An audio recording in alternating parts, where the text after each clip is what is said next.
नमस्कार, आप सभी का स्वागत है। आज हम बात करते हैं भारत के उस अनोखे गांव का जहां का मुखिया खाता है भारत में और सोता है म्यांमार में। तो अभी तक अगर आपने इस चैनल को सब्सक्राइब नहीं किया है तो अभी कर लें ताकि अगली वीडियो की जानकारी आप तक आसानी से पहुंच सके।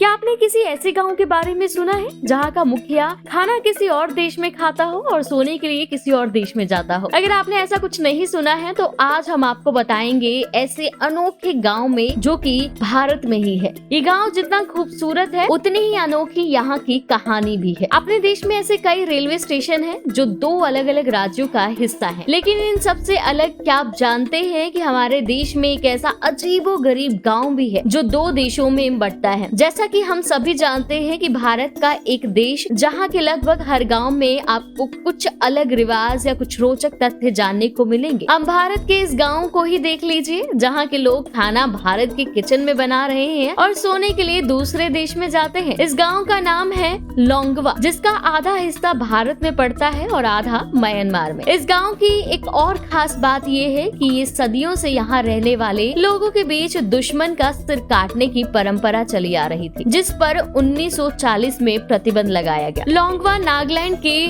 मोन जिले में घने जंगलों के बीच म्यांमार सीमा से सटा हुआ भारत का आखिरी गांव है। यहाँ कोयांक आदिवासी रहते हैं। इन्हें बेहद ही खूंखार माना जाता है। अपने कबीले की सत्ता और जमीन पर कब्जे के लिए वो अक्सर पड़ोस के गाँव से लड़ाइयाँ किया करते थे। साल 1940 से पहले कोयांक आदिवासी अपने कबीले और उसकी जमीन पर कब्जे के लिए वो अन्य लोगों के सिर काट देते थे। कोयांक आदिवासियों को हेड हंटर्स भी कहा जाता है। इन आदिवासियों के ज्यादातर गांव पहाड़ी की चोटी पर ही होते हैं ताकि वो दुश्मन पर नजर रख सके। हालांकि 1940 में ही हेड हंटिंग पर पूरी तरह से प्रतिबंध लगा दिया गया। माना जाता है कि 1969 के बाद हेड हंटिंग की घटना इन आदिवासियों के गाँव में नहीं हुई। कहा जाता है कि इस गाँव के दो हिस्से में कैसे बांटा जाए। इस सवाल का जवाब नहीं सूझने पर अधिकारियों ने तय किया कि सीमा रेखा गाँव के बीचों बीच से जाएगी, लेकिन कोयांक पर इसका कोई असर नहीं पड़ेगा। बॉर्डर के पिलर पर एक तरफ म्यांमार की भाषा में और दूसरी तरफ हिंदी में संदेश लिखा हुआ है। लोंगवा गांव के निवासियों को दोहरी नागरिकता का लाभ भी मिलता है और उन्हें स्वतंत्र रूप से घूमने की आजादी भी है। आपको जानकर हैरानी होगी कि बॉर्डर इस गांव के मुखिया